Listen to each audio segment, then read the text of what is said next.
Hello বন্ধুরা, সবাইকে এখনও যেহেতু 12টা বাজেনি, সবাইকে আমি মর্নিং জানাচ্ছি। আর দেখো, আমি এইমাত্র দোকান থেকে বাড়িতে আসলাম। সকালে ভাবছিলাম ব্লগটা চালু করব, কিন্তু সময় পাইনি, কেননা অত সময় নেই। আর সকালবেলায় তাড়াহুড়ো করে গিয়ে দোকানটা খুলতে হয়, তাই জন্য দোকানে আজকে ব্লগ করতে পারিনি। গিয়ে আজকে আমি দোকান থেকে এসেই করছি। দেখো, আমি দোকান থেকে এসে এখনও ড্রেস ছাড়িনি, দেখতে পাচ্ছ ড্রেসটা পরে আছি। এই মাত্র জাস্ট ঘরে ঢুকলাম, ঘরের কোনো কাজ করে যাইনি। আস্তে আস্তে ঘরের কাজটা শুধু সারবো। দেখো, বিছানাটা গোছানো হয়েছে, জাস্ট বিছানা গুছিয়ে বাসনটা ধুয়ে গেছিলাম। এবার ঘর পরিষ্কার করে, ঘর ক্লিন করে তারপরে এবার একটু কিছু রান্না বসাবো, কারণ আমাকে রান্নাটা করে খেয়ে আবার হয়তো 1:30টার মধ্যে যেতে হবে। কারণ আমি না গেলে আর একজনও খেতে পারবে না, দোকানের যে ভাই থাকে, মালিক থাকে, উনি খেতে পারবেন না। সেই জন্য আমি এখন ব্লগটা স্টার্ট করলাম, তাই তোমাদের সাথে তোমাদেরকে হাই বলে আমি নতুন একটা ব্লগ শুরু করলাম। আমার সাথে থেকো। আর যদি চ্যানেলটা সাবস্ক্রাইব করে না থাকো, সাবস্ক্রাইব করে দিও। আর একটা লাইক, একটা কমেন্ট করো প্লিজ, এইটুকুই রিকোয়েস্ট সবার কাছে। ভিডিওটা স্কিপ না করে পুরোটা দেখবে।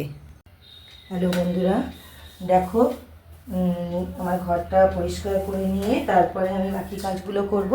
তোমরা দেখতেই পাচ্ছ ঘর ঝাঁটা দেওয়া হয়নি, ওই জন্য আমি ঝাঁটাটা দিয়ে দিই। আর হচ্ছে, ঝাঁটা দেওয়ার পরে এবার আমি একটু রান্না বসাবো। আজকে সেভাবে কিছুই করব না, আজকে একটু তোমার ফ্যান ভাত, আলু ভাতে আর ডিম সিদ্ধ করবো। ওটা খেতেও ভালো লাগবে, গরম গরম খেয়ে নেব, ঠিক আছে? আর তারপরে আবার স্নান করা, তার আগে স্নান করা আছে, ঠাকুরকে পুজো করা আছে। আমার তো 11 পরে সব কিছু, সবটাই জানো, সাথে থেকো। আমার মোটামুটি কাজ কমপ্লিট। এবার স্নান করতে যাব। স্নান করে এসে দেখো, আমি ভাত বসিয়ে দিয়েছি।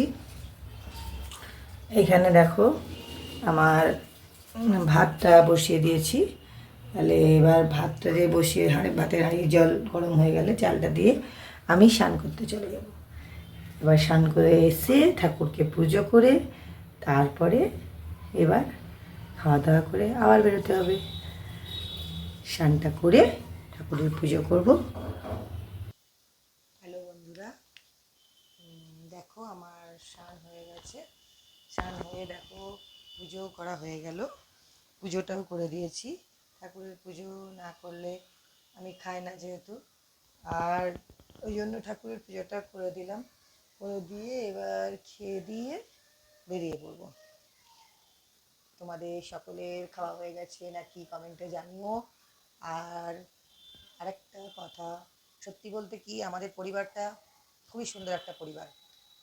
বিভিন্ন রকমের মানুষ, হয়তো কিছু মানুষ থাকে যারা কিছু পরিবারের, মানে কি বলবো, একটা যেন কোনো জিনিস পচে গেলে সেটা যেমন জায়গাটা বাদ দিয়ে দিতে হয়, সেরকমই কিছু মানুষ বুঝদার হয় না, তারা এই পচনশীলের মধ্যেই পড়ে।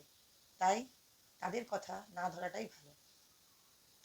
আমরা ইউটিউব চ্যানেলে এসেছি, ইউটিউব চ্যানেলে কিছু শেখার জন্য, হ্যাঁ, আর্নিং অবশ্যই করতে চাই, কিন্তু সেটা অত সহজ জিনিস নয়।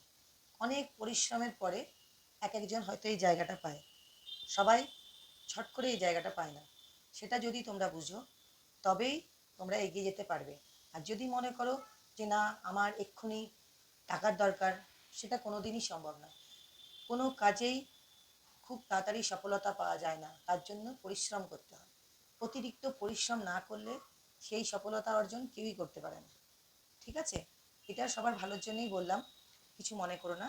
কারণ সবাই আমার কাছের লোক, আমার পরিবার। যখন আমি একটা ফ্যামিলিতে থাকবো, তখন চিন্তা করব যে ফ্যামিলিতে কিছু মানুষকে, যারা কোনো খারাপ কথা বলবে, তাদেরকে কিছু শেখানোর জন্য। তাই আমিও এটা বলার চেষ্টা করলাম যে সবাই পৃথিবীতে সমান হয় না, কিন্তু কিছু শেখার চেষ্টা করো। সবাই জন্ম সমানভাবে নেয় না, কিন্তু কাউকে দেখে কিছু শিখতে হয়, কারুর কথা শুনে কিছু শিখতে হয়। আমরা শিখতে এসেছি, যেমন তোমার শিক্ষার কোনো দিন শেষ হয় না। তুমি এই বয়সকাল পর্যন্ত পড়াশোনা করতে পারো যদি তোমার ইচ্ছে করে। সেরকমই শিক্ষা যে কোনো মানুষের কাছ থেকে না, সেটা ছোটোর থেকে হোক বড়োর থেকে হোক, শিক্ষা যে কোনো মানুষের, তার জন্য কোনো জায়গায় নিজেকে ছোট করো না ওই কথাটা বলে যে আমি অনেক কিছু জেনে গেছি, এই জিনিসটা যেন কেউ না বলো। অনেক কিছু জেনে গেছো ঠিকই, কিন্তু এখনও অনেক কিছু জানতে বাকি আছে। চেষ্টা করো না যে সবাই মিলে কিছু শেখার, কিছু করে তোলার। এটাই বলবো যে মন দিয়ে কাজ করে যাও। মন দিয়ে কাজ করলে একদিন না একদিন এই সফলতা তোমরা পাবেই, ঠিক আছে? তার জন্য একটু পরিশ্রম করতে হবে, কারণ এটা এত সহজ জিনিস নয়। এই আমরা এসেছি, এই আমাদের দাদা ভাইয়ের জন্য আমরা অনেক কিছু শিখতে পারছি। যেই মানুষটা নিজের স্বার্থ ত্যাগ করে সারাদিনের পরে পরিশ্রম করে কিছু কথা বলেন, ওনার কথা শোনাটা মানে একান্তই দরকার। কারণ ওনার কোনো এতে স্বার্থ নেই। হ্যাঁ, উনি লাইভে বসছেন, হয়তো লাইভে কিছু মানুষ আসছে, ওনার চ্যানেলের ওয়াচ টাইমটা বাড়ছে, কিন্তু এতে কোনো ইয়ে হবে না। ওনার সমস্ত কিছু কমপ্লিট হয়ে গেছে। উনি শুধু চেষ্টা করছেন আমাদেরকে সাথে নিয়ে চলার, ঠিক আছে? এই সাথে নিয়ে চলতে চলতে দেখবে ওনার কথাটা শোনার চেষ্টা করো, তোমরা একদিন অবশ্যই সফলতা পাবে। আমি তোমাদের একটা দিদিভাই, তাই এই কথাটা বলছি, শোনার চেষ্টা করো কথাটা। উনি যেটা বলছেন ভালোর জন্য বলছেন। লাইভে বসবে, সব কিছু হবে। আর আমারও ওনার জন্য আজকে আমার 30 ছিল, 30 থেকে আজকে আমার 532 হয়েছে। তার মানে কি আমি ওনার চ্যানেলে গেছি, ওনার কথা শুনেছি, এগিয়ে যাচ্ছি আস্তে আস্তে, তাই হচ্ছে। না হলে কিন্তু অত সহজ নয় এই কাজগুলো, অত সহজ নয়। সবাই দেখো, মন দিয়ে কাজ করে যাও, ভেবো না যে আমার হচ্ছে না, হবে, ভবিষ্যতে হবে। ওনাকে যদি বারবার আমরা বিরক্ত করি, ওনারও তো ফ্যামিলি আছে, বলো। এইটুকুই বলবো, কিছু মনে করো না, যেটা বললাম মন দিয়ে শোনার চেষ্টা করো। ওকে, সবাই ভালো থেকো। দেখো বন্ধুরা, আজকে আমি আমার মেনু, দেখো মেনুটা তোমাদের সাথে শেয়ার করলাম। কি মেনু বলো তো?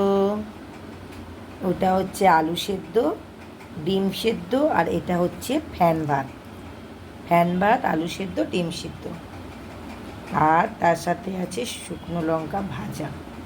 ব্যাস, এই দিয়ে আমি ভাতটা খেয়ে আমি আবার দোকানে চলে যাব। দোকানে গিয়ে আবার তোমাদের সাথে দেখা হচ্ছে। দেখো বন্ধুরা, আমার খাওয়া হয়ে গেছে, আর দোকানে যাবো বলে আমি রেডিও হয়ে গেছি। এবার আমি দোকানে বেরোচ্ছি, চলো দোকানে গিয়ে আবার দেখা হবে। দেখো বন্ধুরা, আমি দোকানে চলে এসেছি। এবার টুকটাক দোকানের কাজ বাকি আছে, সেগুলো করতে হবে। এখন থেকে রাত 10টা পর্যন্ত টানা ডিউটি। তারপরে বাড়ি গিয়ে একটু, এত ঘুম পাচ্ছে, কিন্তু শোয়ার কোনো উপায় নেই, যেহেতু এটা কাজের জায়গা, বুঝতেই পারছো। দেখো এই কেকগুলো আজকে এসছে, এমনি পার্টে তো আসতে থাকে, কিন্তু ফ্রিজ ভরে থাকে। এখন বর্ষাকালের জন্য একটু আইটেম কম আনা হয়েছে, বুঝতে পারছো। হ্যাঁ দেখো, এটা হচ্ছে পেস্ট্রি কাউন্টারে, দেখো পেস্ট্রি, এগুলো পেস্ট্রি, আর এগুলো হচ্ছে স্ন্যাক্স। স্ন্যাক্সও ভরা থাকে, কিন্তু যেহেতু বর্ষার ওয়েদার, সবাই আসছে, কম কাস্টমার আছে, ওই জন্য টুকটা ভিড়টা হয়। সন্ধ্যের দিকে প্রচুর ভিড় হবে, দুপুরের দিকটাতে একটু কম। বাইরে আইসক্রিম কাউন্টার আছে, আইসক্রিমের জন্য আইসক্রিমটা ভিড় হয়। তাহলে আজকের মতন টাটা, আবার দেখা হবে নেক্সট ব্লগ নিয়ে, একটা নতুন ব্লগ নিয়ে একটা যখন তৈরি করব তখন আবার দেখা হবে। তাহলে আজ তোমরা সকলে ভালো থাকো, সুস্থ থাকো, সকলের পাশে থেকো, এটুকুই আমি অনুরোধ করব।